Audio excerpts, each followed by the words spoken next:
We were seated at breakfast one morning, my wife and I, when the maid brought in a telegram. It was from Sherlock Holmes, and ran in this way: "Have you a couple of days to spare? Have just been wired for from the west of England in connection with Boscombe Valley tragedy.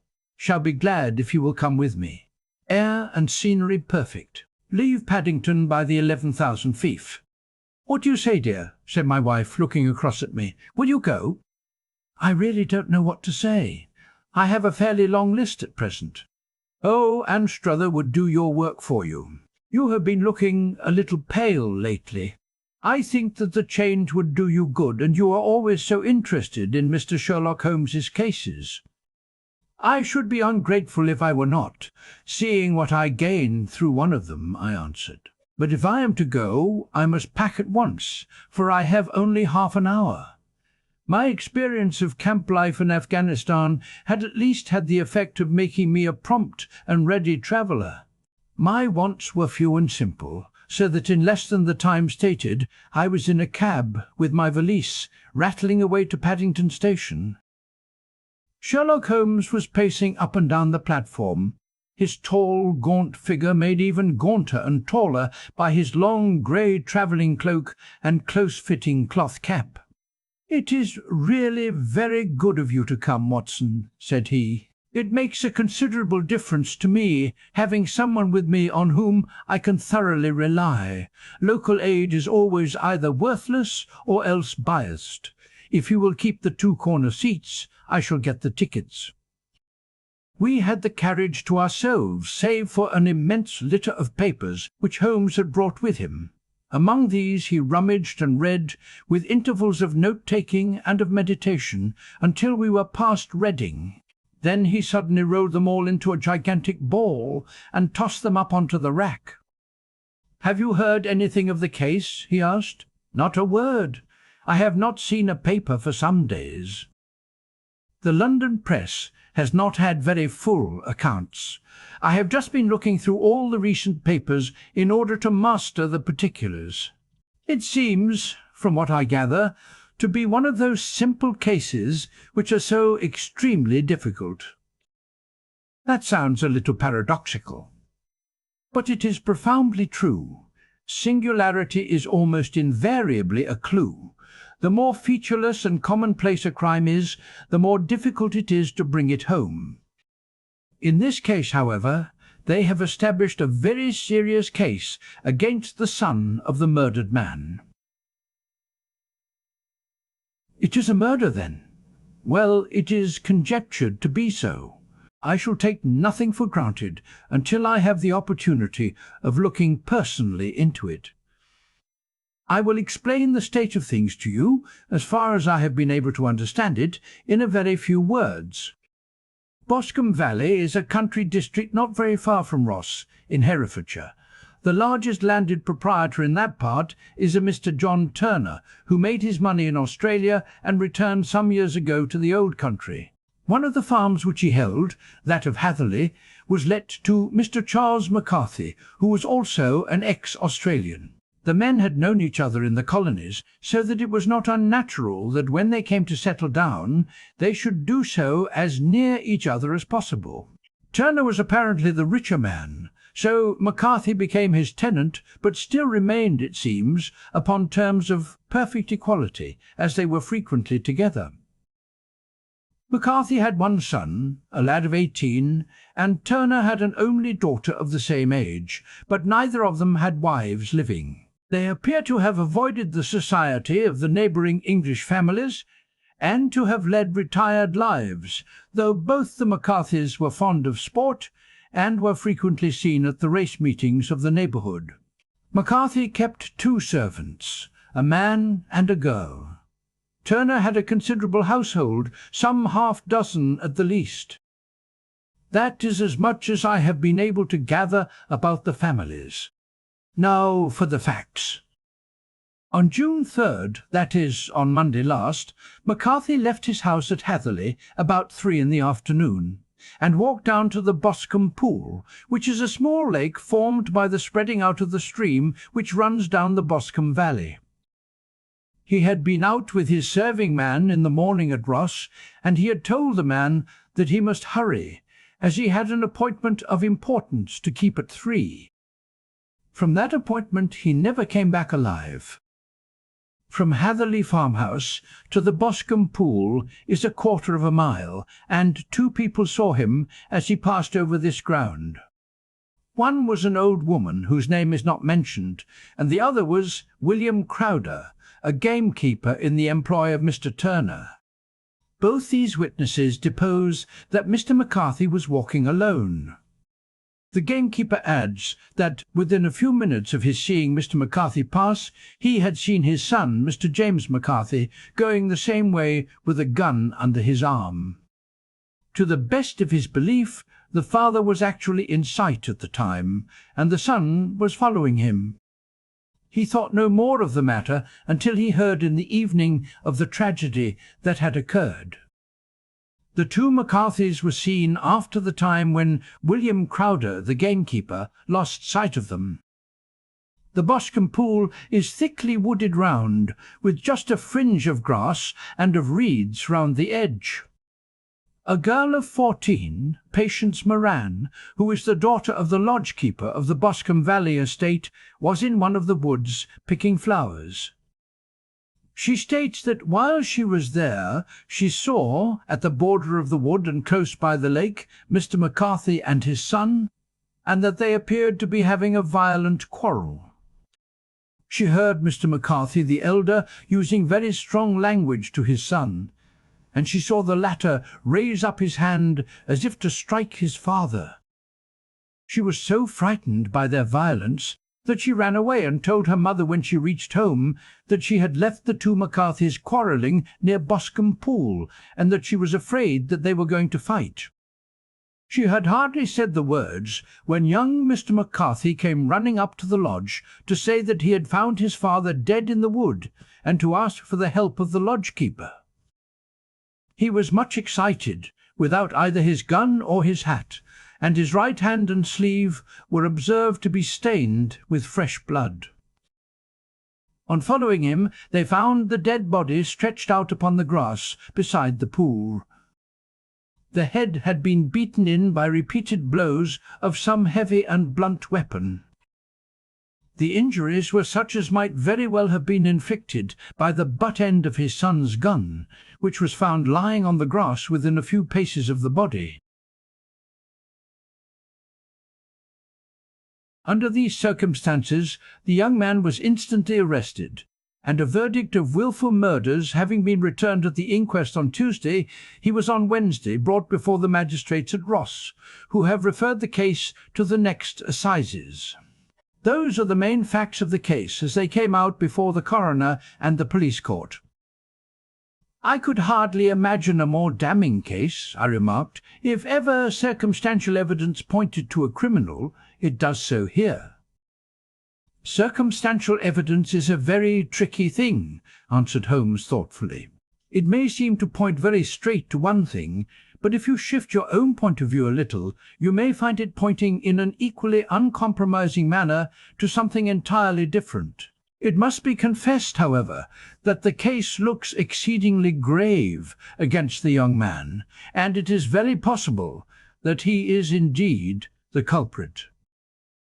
There are several people in the neighbourhood, however, and among them Miss Turner, the daughter of the neighbouring landowner, who believe in his innocence, and who have retained Lestrade, whom you may recollect in connection with the study in scarlet, to work out the case in his interest. Lestrade, being rather puzzled, has referred the case to me, and hence it is that 2 middle-aged gentlemen are flying westward at 50 miles an hour, instead of quietly digesting their breakfasts at home." "I am afraid," said I, "that the facts are so obvious that you will find little credit to be gained out of this case." "There is nothing more deceptive than an obvious fact," he answered, laughing. "Besides, we may chance to hit upon some other obvious facts, which may have been by no means obvious to Mr. Lestrade. You know me too well to think that I am boasting when I say that I shall either confirm or destroy his theory by means which he is quite incapable of employing, or even of understanding.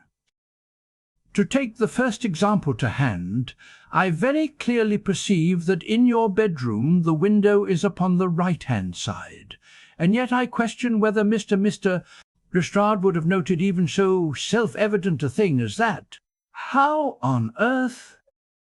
My dear fellow, I know you well. I know the military neatness which characterizes you. You shave every morning, and in this season you shave by the sunlight. But since your shaving is less and less complete as we get farther back on the left side, until it becomes positively slovenly as we get round the angle of the jaw, it is surely very clear that that side is less illuminated than the other. I could not imagine a man of your habits looking at himself in an equal light and being satisfied with such a result. I only quote this as a trivial example of observation and inference. Therein lies my métier, and it is just possible that it may be of some service in the investigation which lies before us. There are one or two minor points which were brought out in the inquest, and which are worth considering. What are they?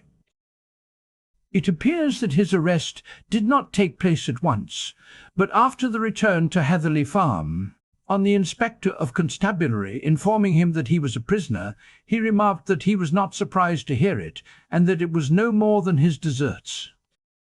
This observation of his had the natural effect of removing any traces of doubt which might have remained in the minds of the coroner's jury. "It was a confession," I ejaculated. "No, for it was followed by a protestation of innocence. Coming on the top of such a damning series of events, it was at least a most suspicious remark." "On the contrary," said Holmes, "it is the brightest rift which I can at present see in the clouds. However innocent he might be, he could not be such an absolute imbecile as not to see that the circumstances were very black against him. Had he appeared surprised at his own arrest, or feigned indignation at it, I should have looked upon it as highly suspicious, because such surprise or anger would not be natural under the circumstances, and yet might appear to be the best policy to a scheming man. His frank acceptance of the situation marks him as either an innocent man, or else as a man of considerable self-restraint and firmness. As to his remark about his deserts, it was also not unnatural, if you consider that he stood beside the dead body of his father, and that there is no doubt that he had that very day so far forgotten his filial duty as to bandy words with him, and even, according to the little girl whose evidence is so important, to raise his hand as if to strike him. The self-reproach and contrition which are displayed in his remark appear to me to be the signs of a healthy mind rather than of a guilty one. I shook my head. "Many men have been hanged on far slighter evidence," I remarked. "So they have, and many men have been wrongfully hanged. What is the young man's own account of the matter?" "It is, I am afraid, not very encouraging to his supporters, though there are one or two points in it which are suggestive. You will find it here, and may read it for yourself." He picked out from his bundle a copy of the local Herefordshire paper, and having turned down the sheet, he pointed out the paragraph in which the unfortunate young man had given his own statement of what had occurred. I settled myself down in the corner of the carriage and read it very carefully. It ran in this way. Mr. James McCarthy, the only son of the deceased, was then called and gave evidence as follows. I had been away from home for 3 days at Bristol, and had only just returned upon the morning of last Monday, the 3rd. My father was absent from home at the time of my arrival, and I was informed by the maid that he had driven over to Ross with John Cobb, the groom. Shortly after my return, I heard the wheels of his trap in the yard, and, looking out of my window, I saw him get out and walk rapidly out of the yard, though I was not aware in which direction he was going. I then took my gun and strode out in the direction of the Boscombe Pool, with the intention of visiting the rabbit warren, which is upon the other side. On my way, I saw William Crowder, the gamekeeper, as he had stated in his evidence, but he is mistaken in thinking that I was following my father. I had no idea that he was in front of me. When about 100 yards from the pool, I heard a cry of "Cooey!" which was a usual signal between my father and myself. I then hurried forward and found him standing by the pool. He appeared to be much surprised at seeing me and asked me rather roughly what I was doing there. A conversation ensued which led to high words and almost to blows, for my father was a man of a very violent temper. Seeing that his passion was becoming ungovernable, I left him and returned towards Hatherley Farm. I had not gone more than 150 yards, however, when I heard a hideous outcry behind me, which caused me to run back again. I found my father expiring upon the ground, with his head terribly injured. I dropped my gun and held him in my arms, but he almost instantly expired. I knelt beside him for some minutes, and then made my way to Mr. Turner's lodge-keeper, his house being the nearest, to ask for assistance.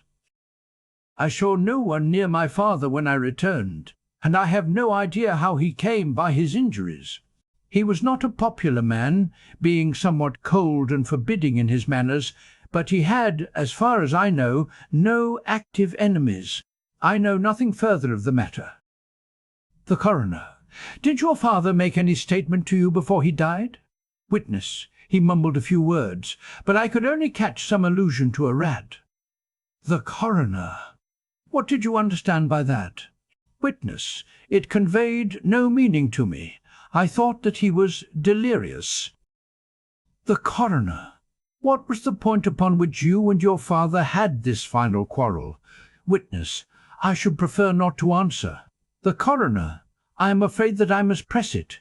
Witness: It is really impossible for me to tell you. I can assure you that it has nothing to do with the sad tragedy which followed. The Coroner: That is for the court to decide. I need not point out to you that your refusal to answer will prejudice your case considerably in any future proceedings which may arise. Witness: I must still refuse. The Coroner: I understand that the cry of "Cooeys" was a common signal between you and your father. Witness: It was.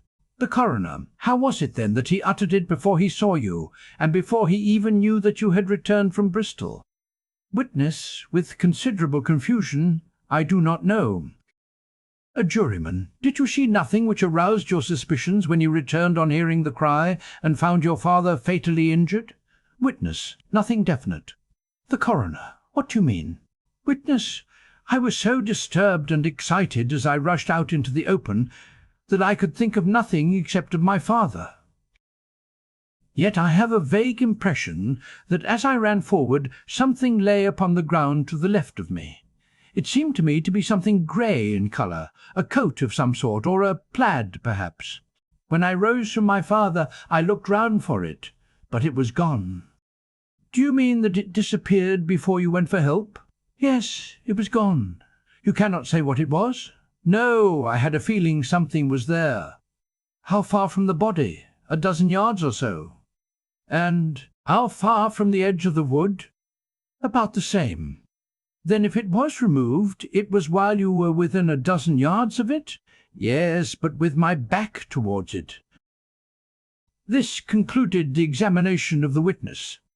I see, said I, as I glanced down the column, that the Coroner in his concluding remarks was rather severe upon young McCarthy. He calls attention, and with reason, to the discrepancy about his father having signalled to him before seeing him.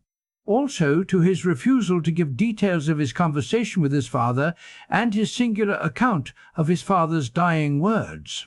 They are all, as he remarks, very much against the son. Holmes laughed softly to himself and stretched himself out upon the cushioned seat. Both you and the Coroner have been at some pains, said he, to single out the very strongest points in the young man's favour. Don't you see that you alternately give him credit for having too much imagination and too little? Too little, if he could not invent a cause of quarrel which would give him the sympathy of the jury. Too much, if he evolved from his own inner consciousness. Anything so outré as a dying reference to a rat and the incident of the vanishing cloth. No, sir. I shall approach this case from the point of view that what this young man says is true, and we shall see whither that hypothesis will lead us. And now here is my pocket Petrarch, and not another word shall I say of this case until we are on the scene of action. We lunch at Swindon, and I see that we shall be there in 20 minutes. It was nearly 4 o'clock when we at last, after passing through the beautiful Stroud Valley and over the broad gleaming Severn, found ourselves at the pretty little country town of Ross. A lean, ferret-like man, furtive and sly-looking, was waiting for us upon the platform. In spite of the light brown dust coat and leather leggings which he wore in deference to his rustic surroundings, I had no difficulty in recognizing Lestrade of Scotland Yard. With him we drove to the Hereford Arms, where a room had already been engaged for us. "I have ordered a carriage," said Lestrade, as we sat over a cup of tea. "I knew your energetic nature, and that you would not be happy until you had been on the scene of the crime." "It was very nice and complimentary of you," Holmes answered. "It is entirely a question of barometric pressure." Lestrade looked startled. "I do not quite follow," he said. "How is the glass?" 29, I see. No wind and not a cloud in the sky. I have a case full of cigarettes here which need smoking, and the sofa is very much superior to the usual country hotel abomination. I do not think that it is probable that I shall use the carriage tonight." Lestrade laughed indulgently. "You have no doubt already formed your conclusions from the newspapers," he said. "The case is as plain as a pikestaff, and the more one goes into it, the plainer it becomes. Still, of course, one can't refuse a lady, and such a very positive one, too. She has heard of you, and would have your opinion, though I repeatedly told her that there was nothing which you could do which I had not already done. Why, bless my soul, here is her carriage at the door." He had hardly spoken before there rushed into the room one of the most lovely young women that I have ever seen in my life. Her violet eyes shining, her lips parted, a pink flush upon her cheeks, all thought of her natural reserve lost in her overpowering excitement and concern. "Oh, Mr. Sherlock Holmes," she cried, glancing from one to the other of us, and finally, with a woman's quick intuition, fastening upon my companion, "I am so glad that you have come. I have driven down to tell you so. I know that James didn't do it. I know it, and I want you to start upon your work knowing it too. Never let yourself doubt upon that point. We have known each other since we were little children, and I know his faults as no one else does, but he is too tender-hearted to hurt a fly. Such a charge is absurd to anyone who really knows him." "I hope we may clear him, Miss Turner," said Sherlock Holmes. "You may rely upon my doing all that I can." "But you have read the evidence. You have formed some conclusion. Do you not see some loophole, some flaw? Do you not yourself think that he is innocent?" "I think that it is very probable."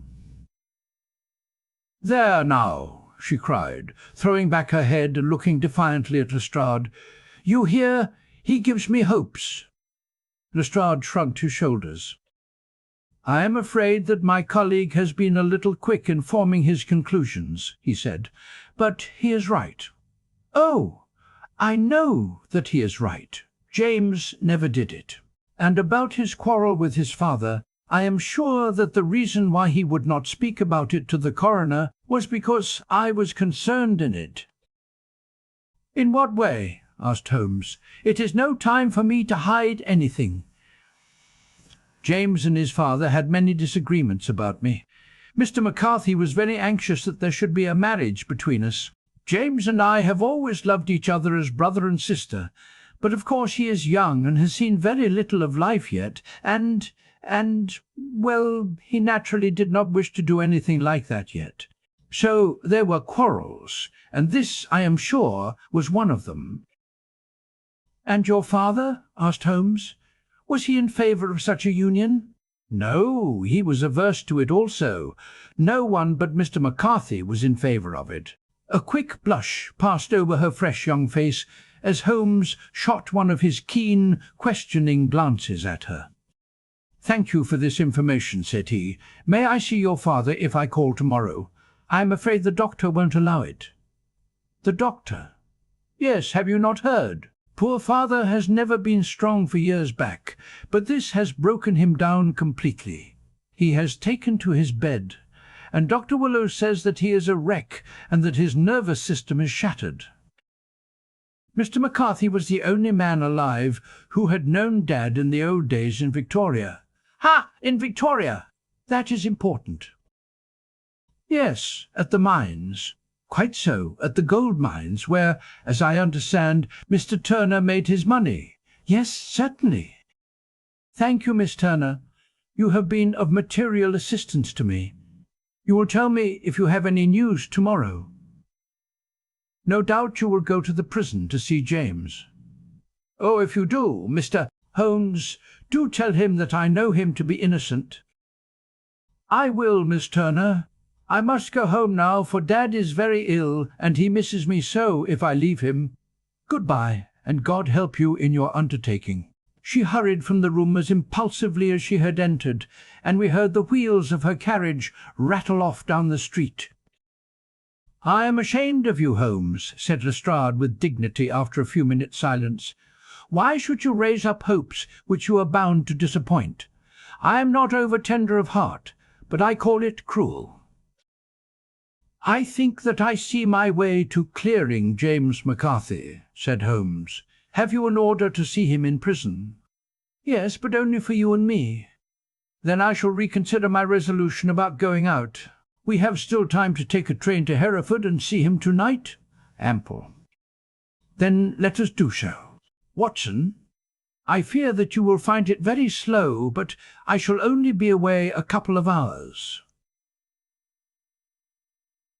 I walked down to the station with them, and then wandered through the streets of the little town, finally returning to the hotel, where I lay upon the sofa and tried to interest myself in a yellow-backed novel. The puny plot of the story was so thin, however, when compared to the deep mystery through which we were groping, and I found my attention wander so continually from the action to the fact, that I at last flung it across the room and gave myself up entirely to a consideration of the events of the day. Supposing that this unhappy young man's story were absolutely true, then what hellish thing, what absolutely unforeseen and extraordinary calamity could have occurred between the time when he parted from his father and the moment when, drawn back by his screams, he rushed into the glade? It was something terrible and deadly. What could it be? Might not the nature of the injuries reveal something to my medical instincts? I rang the bell and called for the weekly county paper, which contained a verbatim account of the inquest. In the surgeon's deposition it was stated that the posterior third of the left parietal bone and the left half of the occipital bone had been shattered by a heavy blow from a blunt weapon. I marked the spot upon my own head. Clearly such a blow must have been struck from behind. That was to some extent in favour of the accused, as when seen quarrelling he was face to face with his father. Still, it did not go for very much, for the older man might have turned his back before the blow fell. Still, it might be worthwhile to call Holmes's attention to it. Then there was the peculiar dying reference to a rat. What could that mean? It could not be delirium. A man dying from a sudden blow does not commonly become delirious. No, it was more likely to be an attempt to explain how he met his fate. But what could it indicate? I cudgelled my brains to find some possible explanation.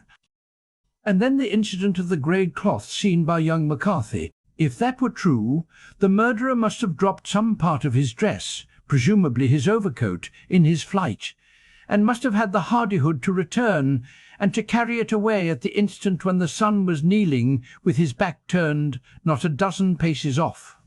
What a tissue of mysteries and improbabilities the whole thing was! I did not wonder at Lestrade's opinion, and yet I had so much faith in Sherlock Holmes's insight that I could not lose hope as long as every fresh fact seemed to strengthen his conviction of young McCarthy's innocence. It was late before Sherlock Holmes returned. He came back alone, for Lestrade was staying in lodgings in the town. "The glass still keeps very high," he remarked as he sat down. "It is of importance that it should not rain before we are able to go over the ground. On the other hand, a man should be at his very best and keenest for such nice work as that, and I did not wish to do it when fagged by a long journey. I have seen young McCarthy." "And what did you learn from him?" "Could he throw no light?" "None at all. I was inclined to think at one time that he knew who had done it and was screening him or her, but I am convinced now that he is as puzzled as everyone else. He is not a very quick-witted youth, though comely to look at and, I should think, sound at heart." "I cannot admire his taste," I remarked, "if it is indeed a fact that he was averse to a marriage with so charming a young lady as this Miss Turner." "Ah, thereby hangs a rather painful tale. This fellow is madly, insanely in love with her. But some 2 years ago, when he was only a lad, and before he really knew her, for she had been away 5 years at a boarding school, what does the idiot do but get into the clutches of a barmaid in Bristol and marry her at a registry office? No one knows a word of the matter, but you can imagine how maddening it must be to him to be upbraided for not doing what he would give his very eyes to do, but what he knows to be absolutely impossible. It was sheer frenzy of this sort which made him throw his hands up into the air when his father, at their last interview, was goading him on to propose to Miss Turner. On the other hand, he had no means of supporting himself, and his father, who was by all accounts a very hard man, would have thrown him over utterly had he known the truth.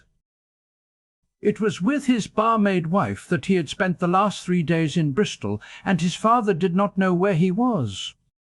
Mark that point. It is of importance. Good has come out of evil, however, for the barmaid, finding from the papers that he is in serious trouble and likely to be hanged, has thrown him over utterly and has written to him to say that she has a husband already in the Bermuda dockyard, so that there is really no tie between them. I think that that bit of news has consoled young McCarthy for all that he has suffered. But if he is innocent, who has done it? Ah, who? I would call your attention very particularly to 2 points.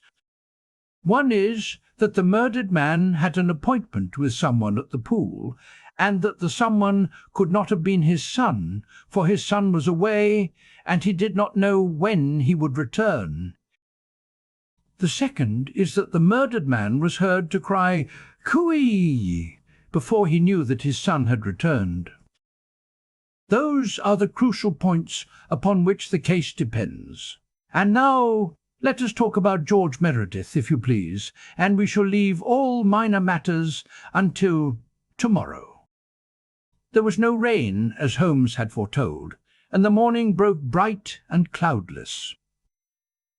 At 9 o'clock Lestrade called for us with the carriage, and we set off for Hatherley Farm and the Boscombe Pool. "There is serious news this morning," Lestrade observed. "It is said that Mr. Turner of the Hall is so ill that his life is despaired of." "An elderly man, I presume?" said Holmes. "About 60, but his constitution has been shattered by his life abroad, and he has been in failing health for some time. This business has had a very bad effect upon him. He was an old friend of McCarthy's, and, I may add, a great benefactor to him, for I have learned that he gave him Hatherley Farm rent-free. "Indeed. That is interesting," said Holmes. "Oh, yes. In 100 other ways he has helped him. Everybody about here speaks of his kindness to him." "Really? Does it not strike you as a little singular that this McCarthy, who appears to have had little of his own, and to have been under such obligations to Turner, should still talk of marrying his son to Turner's daughter, who is, presumably, heiress to the estate, and that in such a very cocksure manner, as if it were merely a case of a proposal, and all else would follow? It is the more strange, since we know that Turner himself was averse to the idea. The daughter told us as much." "Do you not deduce something from that?" "We have got to the deductions and the inferences," said Lestrade, winking at me. "I find it hard enough to tackle facts, Holmes, without flying away after theories and fancies." "You are right," said Holmes demurely. "You do find it very hard to tackle the facts." "Anyhow, I have grasped one fact which you seem to find it difficult to get hold of," replied Lestrade with some warmth, "and that is that McCarthy Sr. met his death from McCarthy Jr., and that all theories to the contrary are the merest moonshine." "Well, moonshine is a brighter thing than fog," said Holmes, laughing. "But I am very much mistaken if this is not Hatherley Farm upon the left." "Yes, that is it. It was a widespread, comfortable-looking building, two-storied, slate-roofed, with great yellow blotches of lichen upon the grey walls. The drawn blinds and the smokeless chimneys, however, gave it a stricken look, as though the weight of this horror still lay heavy upon it. We called at the door, when the maid, at Holmes's request, showed us the boots which her master wore at the time of his death, and also a pair of the son's, though not the pair which he had then had.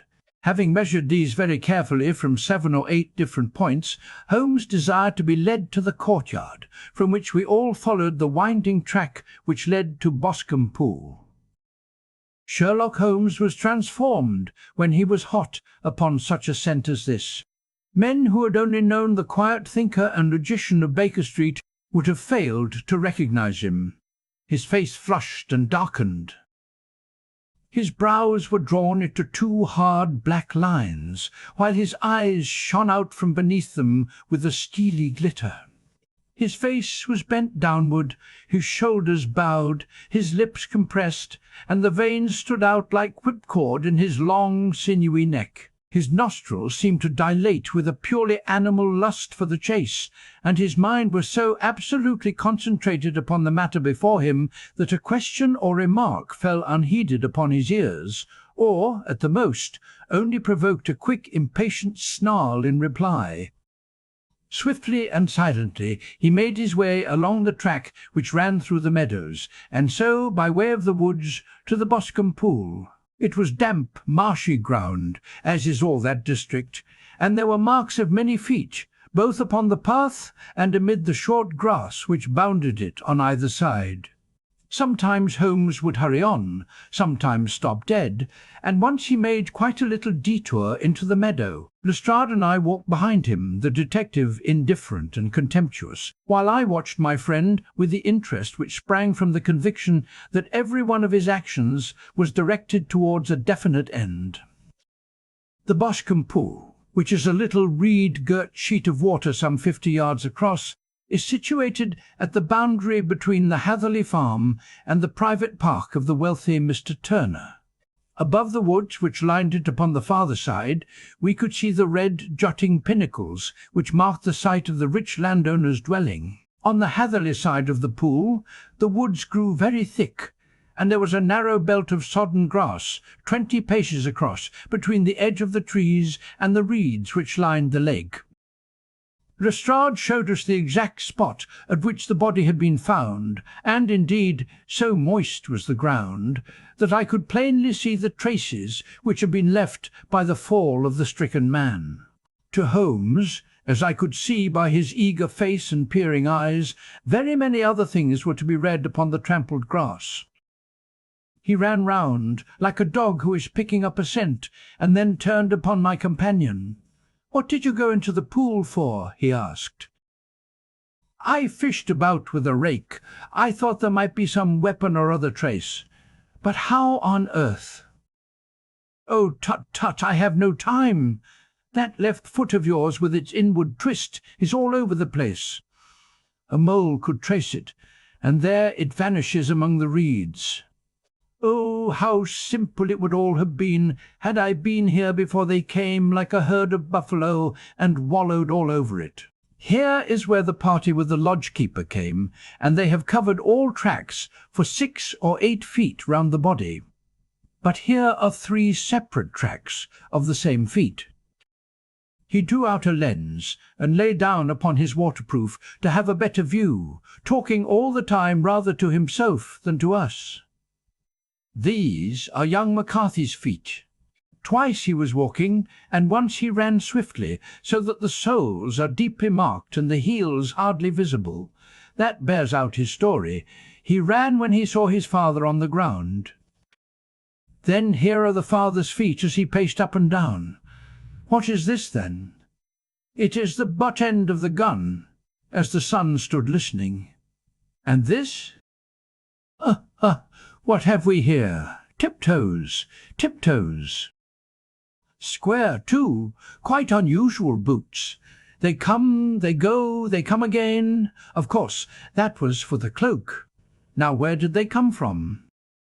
He ran up and down, sometimes losing, sometimes finding the track, until we were well within the edge of the wood and under the shadow of a great beech, the largest tree in the neighbourhood.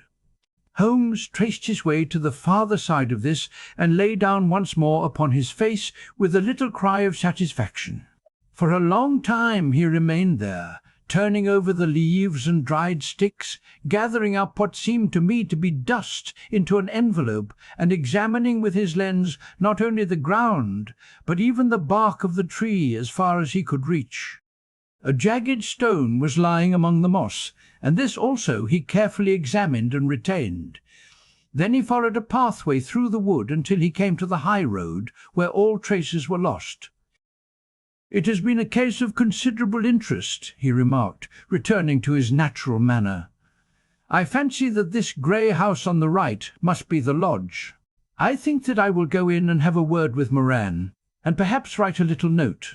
Having done that, we may drive back to our luncheon. You may walk to the cab, and I shall be with you presently." It was about 10 minutes before we regained our cab and drove back into Ross, Holmes still carrying with him the stone which he had picked up in the wood.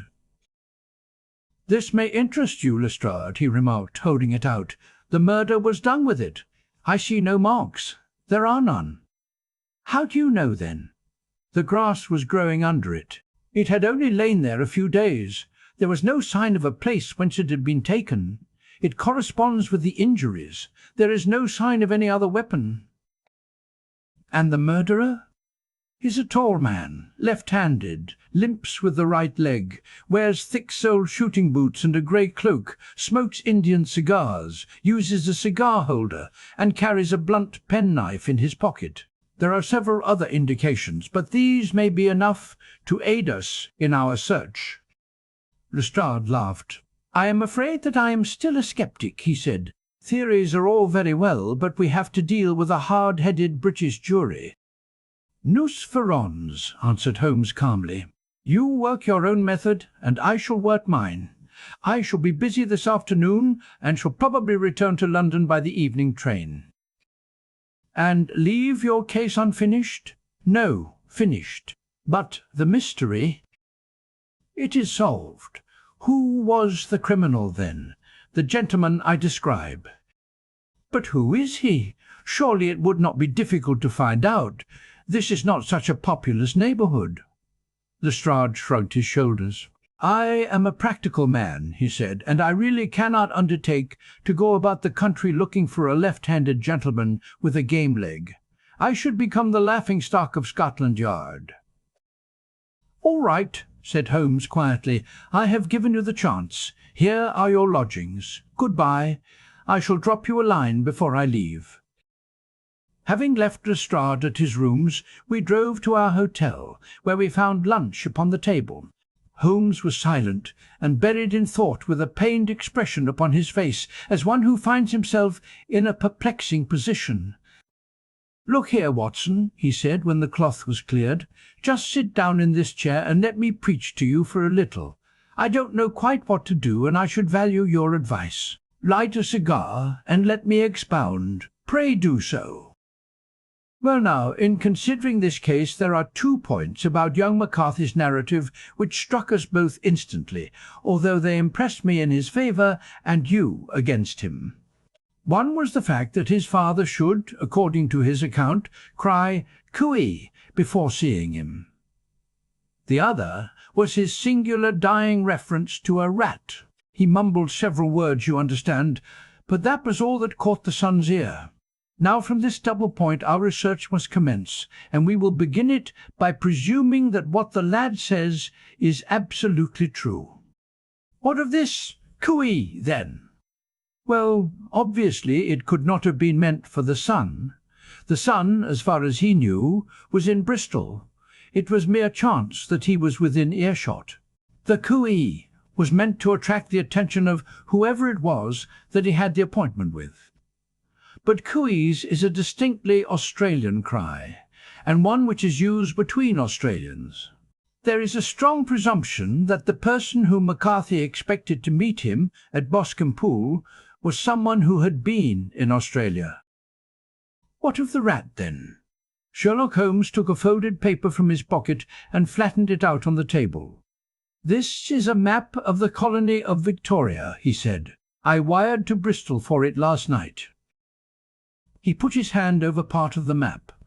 "What do you read?" "Eh, rat?" I read. "And now?" He raised his hand. "Ballarat." "Quite so. That was the word the man uttered, and of which his son only caught the last 2 syllables. He was trying to utter the name of his murderer, so-and-so of Ballarat." "It is wonderful," I exclaimed. "It is obvious. And now, you see, I had narrowed the field down considerably. The possession of a grey garment was a third point which, granting the son's statement to be correct, was a certainty. We have come now out of mere vagueness to the definite conception of an Australian from Ballarat with a grey cloak." "Certainly, and one who was at home in the district, for the pool can only be approached by the farm or by the estate, where strangers could hardly wander." "Quite so. Then comes our expedition of to-day. By an examination of the ground, I gained the trifling details which I gave to that imbecile Lestrade as to the personality of the criminal." "But how did you gain them?" "You know my method. It is founded upon the observation of trifles. His height. I know that you might roughly judge from the length of his stride. His boots, too, might be told from their traces. Yes, they were peculiar boots. But his lameness? The impression of his right foot was always less distinct than his left. He put less weight upon it." "Why?" "Because he limped. He was lame. But his left-handedness?" "You were yourself struck by the nature of the injury as recorded by the surgeon at the inquest. The blow was struck from immediately behind, and yet was upon the left side. Now, how can that be, unless it were by a left-handed man?"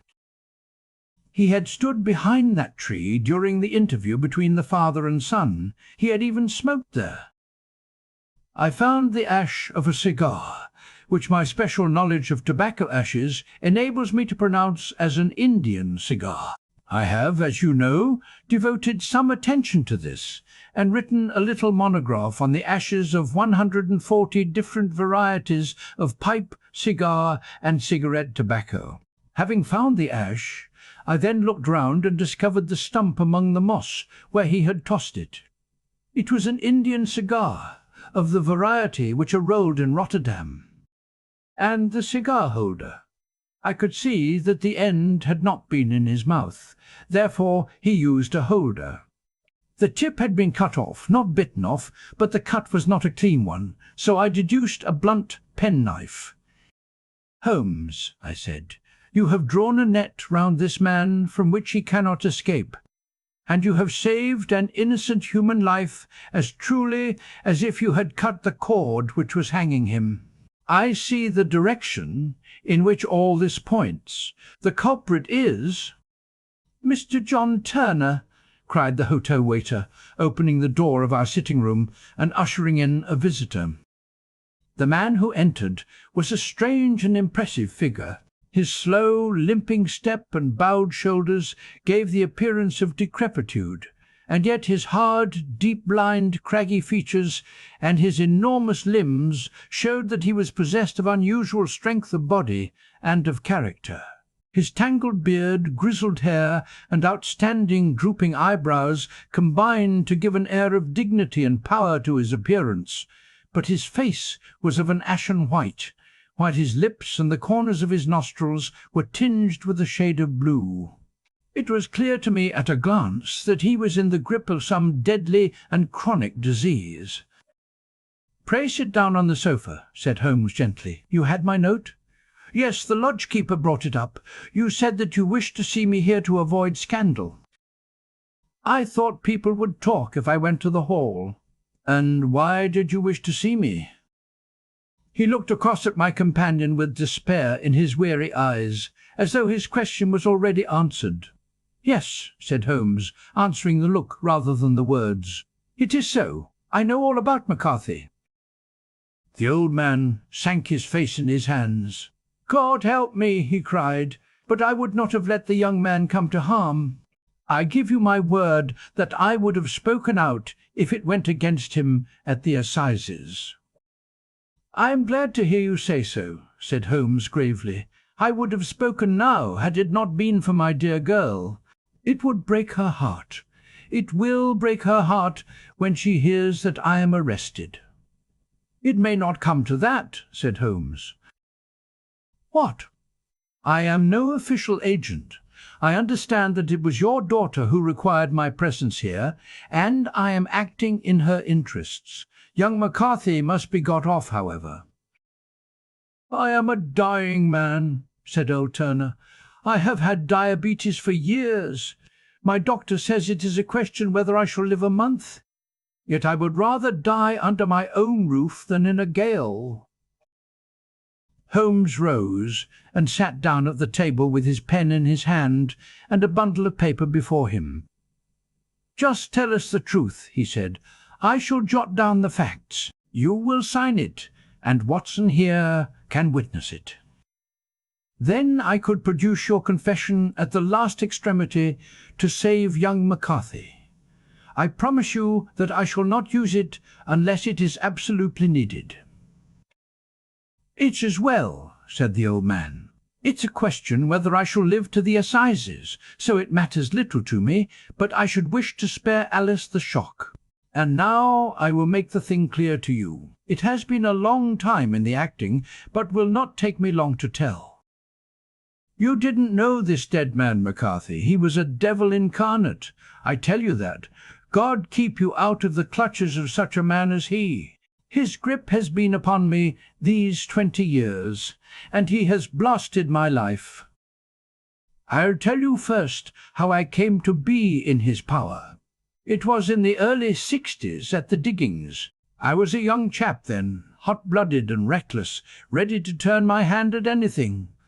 I got among bad companions, took to drink, had no luck with my claim, took to the bush, and in a word became what you would call over here a highway robber. There were 6 of us, and we had a wild, free life of it, sticking up a station from time to time, or stopping the wagons on the road to the diggings. Black Jack of Ballarat was the name I went under, and our party is still remembered in the colony as the Ballarat Gang. One day a gold convoy came down from Ballarat to Melbourne, and we lay in wait for it and attacked it. There were 6 troopers and 6 of us, so it was a close thing, but we emptied 4 of their saddles of the first volley. 3 of our boys were killed, however, before we got the swag. I put my pistol to the head of the wagon driver, who was this very man, McCarthy. I wished to the Lord that I had shot him then, but I spared him, though I saw his wicked little eyes fixed on my face as though to remember every feature. We got away with the gold, became wealthy men, and made our way over to England without being suspected. There I parted from my old pals and determined to settle down to a quiet and respectable life. I bought this estate, which chanced to be in the market, and I set myself to do a little good with my money, to make up for the way in which I had earned it. I married too, and though my wife died young, she left me my dear little Alice. Even when she was just a baby, her wee hand seemed to lead me down the right path, as nothing else had ever done. In a word, I turned over a new leaf and did my best to make up for the past. All was going well when McCarthy laid his grip upon me. I had gone up to town about an investment, and I met him in Regent Street with hardly a coat to his back or a boot to his foot. "Here we are, Jack," says he, touching me on the arm. "We'll be as good as a family to you. There's two of us, me and my son, and you can have the keeping of us. If you don't, it's a fine, law-abiding country, is England, and there's always a policeman within hail." Well, down they came to the West Country. There was no shaking them off, and there they have lived rent-free on my best land ever since. There was no rest for me, no peace, no forgetfulness. Turn where I would, there was his cunning, grinning face at my elbow. It grew worse as Alice grew up, for he soon saw I was more afraid of her knowing my past than of the police. Whatever he wanted he must have, and whatever it was I gave him without question, land, money, houses, until at last he asked a thing which I could not give. He asked for Alice. His son, you see, had grown up, and so had my girl, and as I was known to be in weak health, it seemed a fine stroke to him that his lad should step into the whole property. But there I was firm. I would not have his cursed stock mixed with mine. Not that I had any dislike to the lad, but his blood was in him, and that was enough. I stood firm. McCarthy threatened. I braved him to do his worst. We were to meet at the pool midway between our houses, to talk it over. When I went down there, I found him talking with his son, so I smoked a cigar and waited behind a tree until he should be alone. But as I listened to his talk, all that was black and bitter in me seemed to come uppermost. He was urging his son to marry my daughter with as little regard for what she might think as if she were a slut from off the streets. It drove me mad to think that I and all that I held most dear should be in the power of such a man as this. Could I not snap the bond? I was already a dying and a desperate man. Though clear of mind and fairly strong of limb, I knew that my own fate was sealed. But my memory and my girl, both could be saved if I could but silence that foul tongue. I did it, Mr. Holmes. I would do it again. Deeply as I have sinned, I have led a life of martyrdom to atone for it. But that my girl should be entangled in the same meshes which held me was more than I could suffer.